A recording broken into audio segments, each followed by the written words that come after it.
On June 9, 2025, Representative Melissa Hortman left the House chamber for the last time after helping deliver another budget for Minnesota. Really responsible and tough choices to prepare for the future challenges. The 2025 session marked Hortman's final chapter in the Minnesota House of Representatives after more than 2 decades of service. Melissa Hortman is one of the most adored legislators. U.S. Senator Amy Klobuchar knew Hortman throughout her entire political career. She cared about people so much, went to Blaine High School, worked at her dad's auto part place. After graduating from Blaine in 1988 and completing college and law school, Hortman first entered the spotlight in 1997.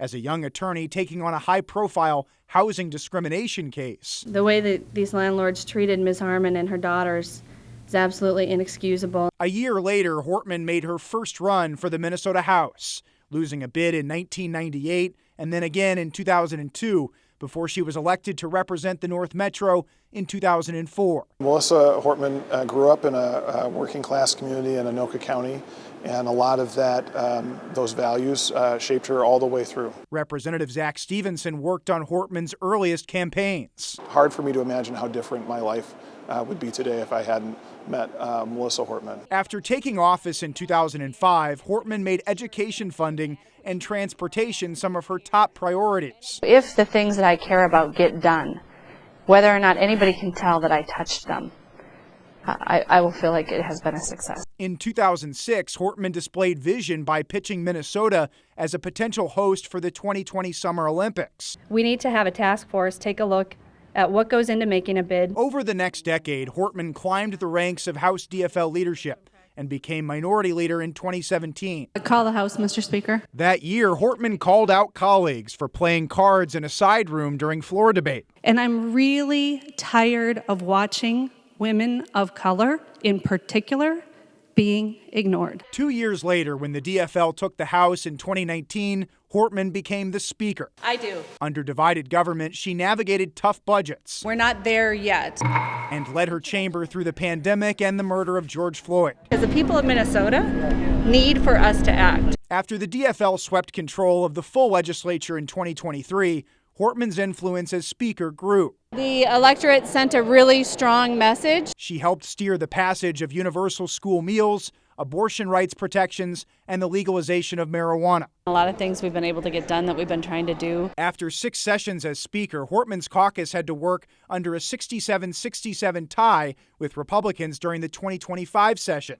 Seeking equal power in the chamber at the start, Hortman made an unprecedented move to direct the DFL to skip the first 3 weeks of the session. If there's no power sharing agreement, we will not be here. Before finally reaching a deal that gave GOP Representative Lisa Demuth the speakership, while Hortman retained the title of Speaker Emerita. She cared about Minnesota, probably more than anyone that I've ever met. Together, Demuth and Hortman spent hundreds of hours negotiating with the Senate and Governor Walz to pass a 2-year budget. As she said, we're Team House. Let's just keep working for the people of Minnesota. We got that budget done. The tie in the House, though, required Hortman and DFL leaders to make an agonizing budget compromise with Republicans, ending state-funded health care for undocumented adults 18 years and older. This will change people's lives, in some cases substantially for the worse, but it is a compromise. Hortman cast the lone DFL vote on that bill to move the budget forward in the June 9th special session. We tried any other way we could to come to a budget agreement with Republicans, and they wouldn't have it. I did what leaders do. I stepped up and I got the job done. Over the years, Hortman led her caucus with strength. If this session ends in a heap of nothing. And humor. Well, I have a gavel, and a gavel has been good enough since 1858. With husband Mark and children Colin and Sophie always by her side. My daughter Sophie, who is my best friend and my biggest cheerleader. She's my fashion consultant, and she teaches me about things like dry shampoo. Thank you, Sophie.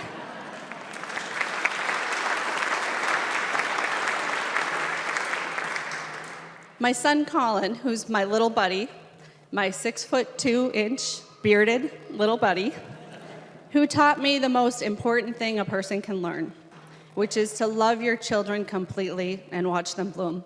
Thank you, Colin.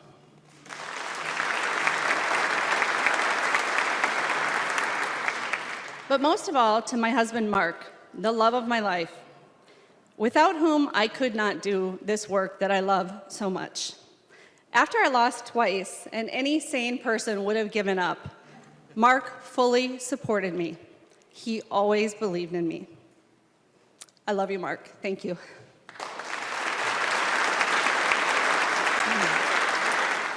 To honor their parents' memory, Sophie and Colin asked Minnesotans to visit a park or plant a tree, like Melissa helped to do on the Capitol lawn with Representative Brad Tabke. Those are all Melissa's trees. The murder of Melissa and Mark Hortman on June 14, 2025, rocked the state to its core and left a permanent void at the Capitol.